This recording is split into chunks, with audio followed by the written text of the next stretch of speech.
அன்பான சகோதர சகோதரிகளே, தேவ பிள்ளைகளே, இயேசு கிறிஸ்துவின் கிருபையும் சமாதானம் உங்களுக்கு வரட்டும். இந்த காலத்திலே நான் தருகிற சிறிய தேவ செய்தி, உத்தம ஊழியக்காரன். உன்னதமான ஒரு உத்தம ஊழியக்காரனை பற்றி பரிசுத்த வேதாகமத்தில் இருந்து கொடுக்கிறேன். இயேசு கிறிஸ்துவை பிரதிபலிக்கிறார்.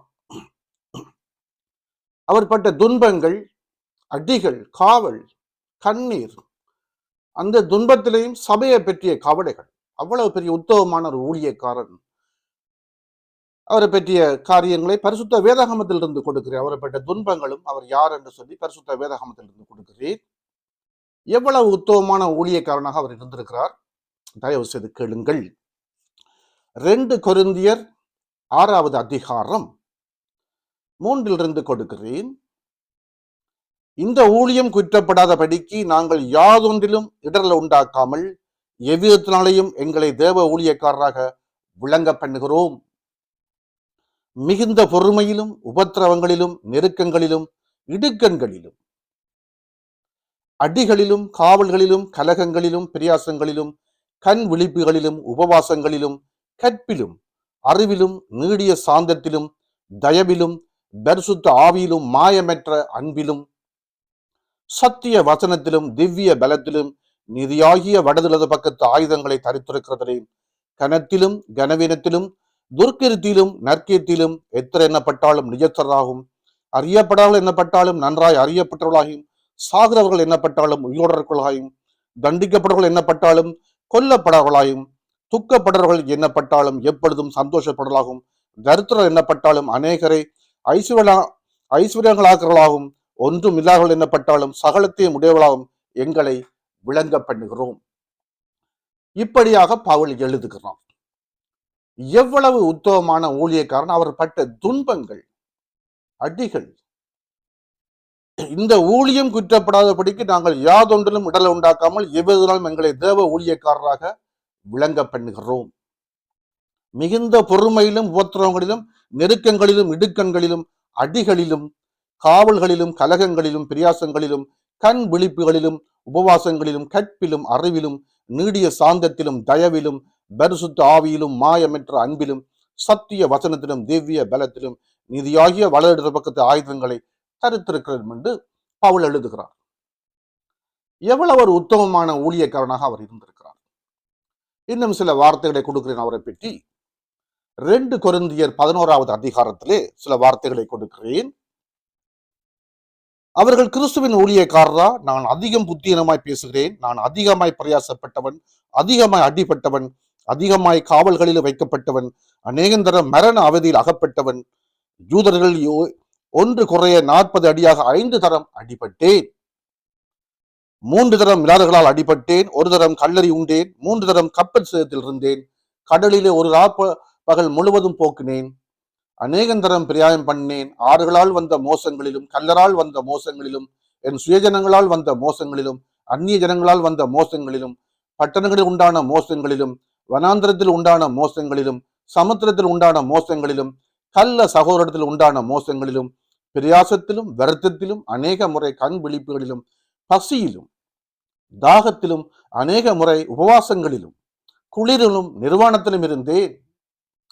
இவை முதலாவணை அல்லாமல் எல்லா சபைகளை குறித்து உண்டாயிருக்க கவலை என்னை நாள்தோறும் நெருக்குகிறது.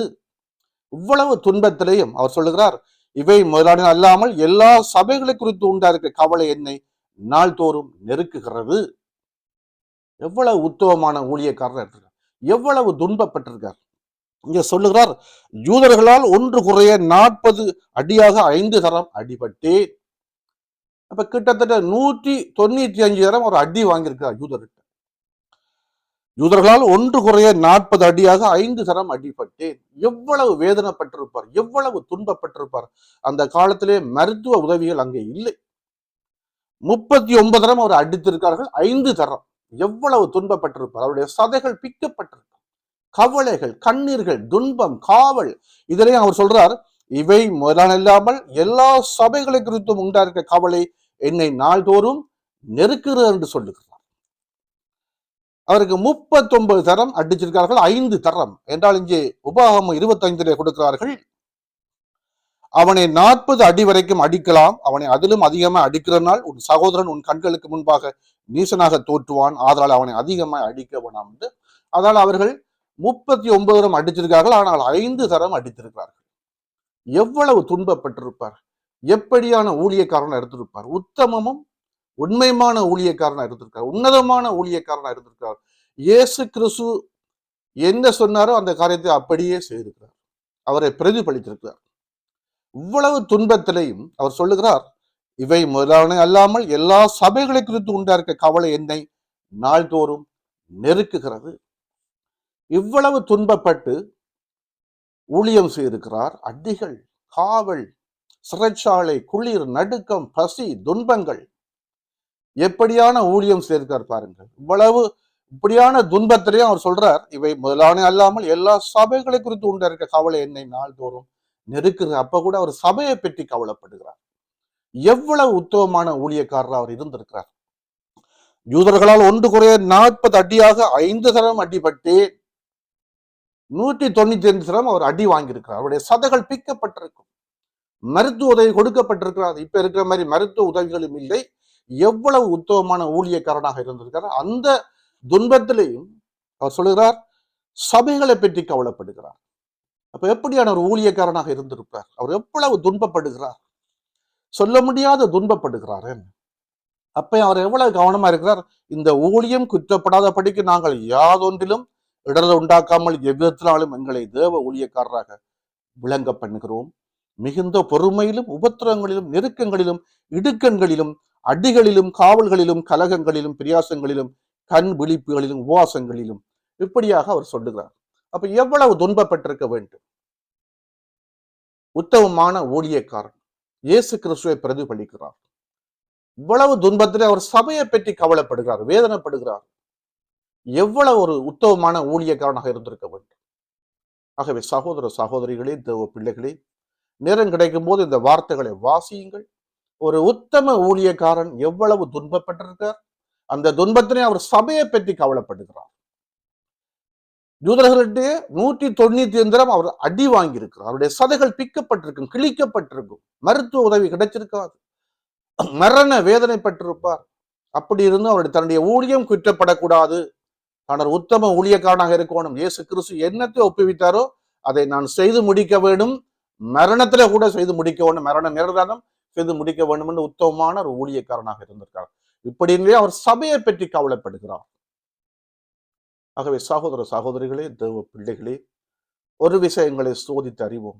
எங்களால் எப்படி வாழ முடியுமா? நாங்கள் இயேசு கிறிஸ்துவை பிரதிபலிக்கிறோமா? அவருடைய கற்பனைகளை கை கொள்ளுகிறோமா? கட்டளைகளை கை கொள்ளுகிறோமா? ஒரு விஷயங்களை சோதித்து அறிவோம். நாங்கள் கிறிஸ்தவர்கள் என்று சொல்லிக் கொள்ளுகிறோம், நாங்கள் என்ன செய்திருக்கிறோம்? ஒரு உத்தமமான ஊழியக்காரனை பற்றி கொடுத்திருக்கிறேன், அவர் பட்ட துன்பத்தை பற்றி கொடுத்திருக்கிறேன். தயவுசெய்து நீங்களும் வாசியுங்கள். எவ்வளவு உத்தமமான ஊழியக்காரனாக இருந்திருக்கிறார். அந்த துன்பத்திலே அவர் சபையை பற்றி கவலைப்படுகிறார். எவ்வளவு உத்தமமான உன்னதமான ஊழியக்காரனாக இருந்திருக்க வேண்டும். நாங்கள் என்ன செய்கிறோம்? இயேசு கிறிஸ்துவுக்காக நாங்கள் என்ன செய்கிறோம்? அவர் பட்ட துன்பத்துல நாங்கள் ஏதாவது துன்பப்பட்டிருக்கோமா? அந்த துன்பப்படாட்டியும் நாங்கள் கிறிஸ்துவுக்காக கிறிஸ்துவை பிரதிபலிக்கிறோமா? நாங்கள் என்ன செய்கிறோம்? ஒரு விஷயங்களை சோதித்து அறிவோம். இப்படி உத்தமமான ஊழியக்காரன் இருந்திருக்கார். அந்த துன்பத்திலேயும் அடியிலையும் காவல்லையும் கண்விழிப்பு பிரயாசம் குளிர் பசியில கூட அவர் சபையை பற்றி கவலைப்படுகிறார். அப்படியான ஒரு ஊழியக்காரனாக இருக்கிறார். நாங்களும் கிறிஸ்தவர்கள், நாங்கள் என்ன செய்கிறோம்? ஒரு விஷயங்களை சோதித்து அறிவோம். கட்டளைகள் கற்பனைகளை கைகொள்ளுவோம். காலம் கொடிய காலமாக இருக்கிறது, கடைசி காலமாக இருக்கிறது. ஒவ்வொருவரும் நாங்கள் எங்களை சோதித்தறிவோம். நாங்கள் என்ன செய்கிறோம்?